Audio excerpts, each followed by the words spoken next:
Very excited to welcome to the studio. Yeah, he's a real estate legend in these parts, but has a new program. Russ McClellan, Small Towns Unscripted. Well, Jeff, for being a 35-year-old, it's hard to be a legend.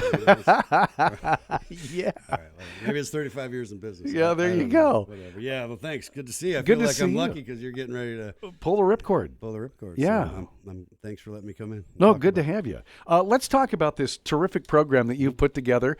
You've got a channel that you've developed, Small Towns Unscripted. Just tell us about it. Give us the overview. What was your idea, and what are you up to? All right. Well, Tara Kalin, who's a Manson grad, right? Desiree Phelps, who I went to high school with. We were about a year apart. And Nicole Turner, who's one of my licensed agents at Frontline. In fact, all three of those girls are licensed with Frontline. But we all were talking, and we decided, there's so many people in this community from so many different generations, walks of life, industries, new people of the community. People have been here 5-6 generations. And a lot of times what happens in smaller communities, I think, is that we get to know of someone, which in a city, if you think about it, if you got 50 million people or 20 million people or even 5 million people, you don't really, it's anonymity. There's just people. You don't really know, oh, that guy's a hardware guy, that guy's works at the hospital. Or in small towns, you run into people at the grocery store. And so I thought, instead of getting to know of people, let's have some interviews with these folks that we live with and our hometown or the valley, and let's see if we can get to know them instead of them. Yeah, very good. And tell us about some of the folks that you've interviewed already. Oh, man, like Otto Ross was 99. He's teaching at Mission Ridge. Stories from Pearl Harbor and all the stuff he's done in Europe and farming. Earl Stanford, who graduated with my dad, and his wife, Judy. Love Earl. I mean, he's hilarious. Salt of the earth. Carol Ools. Carol. Bam. There you go. Should listen to that one. I love Carol. We just did Kevin and Andy Precht and his son, 9-year-old son, Cash. Wow. Who wants to be in the same business. He told us that we did that one yesterday. Carl cool. Word and Debbie. Yeah. The Culinary Apple, Lars and Joanne. Strandberg. And Bill Nickel. I mean, it just, there's so many people, and I think we've done like 11 or 12 now. And tomorrow, Marion Peebles and Diane Peebles is airing. So every Friday at noon, and maybe the easiest way, you can go to my Facebook page, which is pretty easy, or you can go to YouTube and just type in the search bar, youtube.com, Small Towns Unscripted, and then you can get to all the videos. You got the whole channel. You got all of them there. Yeah, and then we do some shorts, so you can watch some smaller clips. They last an hour and a half, and yeah. What I like also is it's a historical record for their family. Yeah. My mom and dad passed away in 2020 and 2021, and I was very close to them, and I wish I would have done something like this with them. Yeah. So, when I think about it, if the kids and grandkids and great-grandkids will have a record of these people in their own family, if that helps their family, and it also gives a factual representation of our past, while they're still alive. And it's not just that we're doing people in their, 70s and 80s or 90s, it's everyone. We're just kind of getting to people one at a time. The unscripted part is it's just an authentic conversation. That's cool. We're just talking about whatever you want to talk about. Whatever comes up. How fun. And the great thing about this concept is you have an endless supply of material because everybody's got a story. They do. And, my kids are 5th generation. I was lucky enough to be 4th generation. My grandmother, Daisy Grimes, came to Manson on a covered wagon when she was 7 from Missouri and lived to be 101. Crazy. So, my mom was a 1956 Apple Blossom Princess. My dad graduated in 52. I mean, so I have met the farmers, these generations before us, and I know a lot of people that have moved here in the last 20 or 30 years in my real estate business. So that have become very good friends. And what's also cool is that friends of friends. So it's like, well, you need this person. You should talk to that person. And maybe I don't know. And maybe I know of that person, which has already happened many times, but I didn't know that about them. Yeah. I didn't know they were really like that. In fact, what happens a lot of times, one of the other things, kind of a mission, is more love and less judgment. More empathy and less judgment. More grace and forgiveness and generosity and less judgment. And social media can be a powerful thing. It can also be for good or evil. And I think some of this stuff is like, you might have known someone in high school and you don't like them. And that's 40 years ago. I know. It's like, come and on. you're way different people. You're not even the 100%. same people. Oh, or in industry. Yeah. You know, I didn't sell somebody's house, so I'm a bad guy. Or some doctor was rude to somebody, and maybe they didn't know the backstory that he had 12 people in an emergency. And so some of these things that we take and we get sensitive about, I'm trying to just maybe there's an opportunity to really get to know people instead of that moment in time or in that industry. Yeah. That's cool. So that's the goal. What a fun thing. All right. So you can go, you have your personal Facebook page. Yeah, you post all there. of our Facebook, Tara Kalin, Nicole Turner, Desiree Phelps, myself, we all have Facebook pages, but maybe the central location would be YouTube. YouTube, yep. Most people have that. Yep. And then you just type in Small Towns Unscripted. Yeah.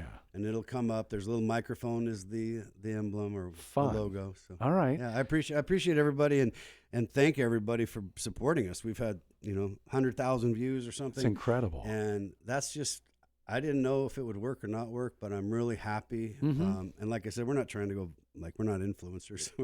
we're real estate guys in a small town. We're just simply trying to help people connect with each other and intertwine a community, whether you're here for a day or the first day here, you just moved here, whether you've been here for 100 years, everybody's important.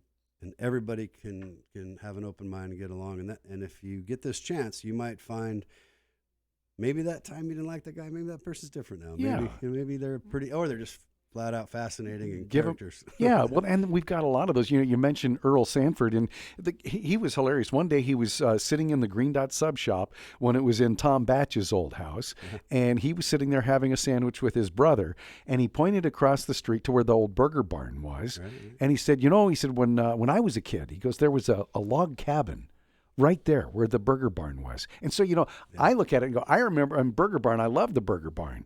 And so, and then, I think Kerm said that they built it. His family built the Burger Barn. McClellan, yeah. And so Food Center was right before. Yeah. And so it's so funny because I have a footprint of what Manson was, because, my time here has been 25 Sandy years. Miller and Mona Miller. And their family, their grandparents are Gary's parents at the Miller's store in Manson. There you go. And see, there's just been so many things that everybody's got a different experience in Manson, and the history of it is just rich. Yeah, I love Earl's story. He told me he was in the same grade as my dad, and he goes, your dad got his mom's car. Daisy Grimes is my grandma, his mom. And we decided my car's faster than your car. We were like 17, so we went to one end of Manson and drag raced to the other end.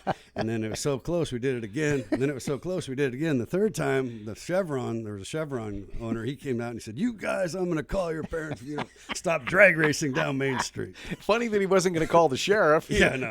We'll call the parents. Yeah, that's worse. Truly worse. Yeah, in those days for sure. Yeah. That's great. Again, you produce a new show every week? Yeah, every Friday at noon we drop a new episode. Okay. Good times. We're probably 12, 13 in, something like that. And we're just going to keep doing it. And if people like it, we'll keep doing it. And if you could subscribe, how it works is if you share it and subscribe it, that'll help us grow. And if we, at some point, we have to get some kind of sponsorship because it's not free to have videographers and editors and cameras and places. But with the kind of traction you're getting, it sounds to me like you could be seeing some revenue sharing from YouTube in the not too distant future. Maybe. I'm sure not focused on that. I'm really focused on what it's doing for the community. Sure. And I'll do it as long as we can do it. And if people show their support, this makes everything easier. That's great. Well, you're doing a great job. They're very fascinating. We're going to continue to encourage folks to check it out. Small Towns Unscripted with Russ McClellan. I know you got a cast of characters that help you make it all happen. Yeah, and Frontline Real Estate sponsoring it now, and the store. And I don't know if you know what's going on out there in Manson, right behind the coffee cabin. She's got a place where you can take clothes and then sell them. She kind of moved her store from Chelan there and then recalibrated it. So if you get a chance, stop in and see her at the store right behind the coffee cabin. In the old log cabin, there. You got to like that. Yeah. All right, Russ, good to have you in. Thanks for coming in and sharing the story about Small Towns Unscripted. Before you take off, though. Before I say anything, before I want to say thanks to you and all you've done personally on the air. And it's been an amazing journey for you, and it's been fun for the community. Oh, thank you. I appreciate I'm that. grateful for you. Thank you so much. Well, before you head out, the Vibe Sellers question of the day. Russ McClellan, tell us, if you won front row tickets to any concert, who would you go see? Any concert. Any concert. I mean, Could be an old school band. Could be a Have to current be alive now or band. No, they just any band. In Any history. band in history. Dean Martin. Dean Martin. That would be good, wouldn't it? Yeah. Old Dino, man. That guy, he could Back in the actually. Vegas days. He was good. Oh, yeah. The guy before had. my time, but I love listening to those kind of. Yeah. that You know, music. another show that I think would be fun would be to see Elvis. Oh, jeez. Yeah. Elvis, I watched like from 1974, complete concerts. Johnny Cash. Johnny Cash would be amazing. I mean, just so good. And Yeah. the one thing I loved about Elvis was he just owned the stage. He was like There such was a nothing presence. like him before. Nothing. It was crazy. Yeah, all right, Wow. buddy. Good stuff. Thank you so much, Russ. Appreciate you coming in. My pleasure. And we'll look forward to the next episode All right. of Small Towns Unscripted. Yeah, Marion and Diane Peebles tomorrow. Looking forward to it. See? All right. Be well. There you go. What a great story right there. Small Towns Unscripted with Russ McClellan. The new story coming out tomorrow. Yeah, it's going to be great. Diana Marion Peebles is who's on tap, so I like that. 9:27 at KOZI. Second cup of coffee. Lines open for you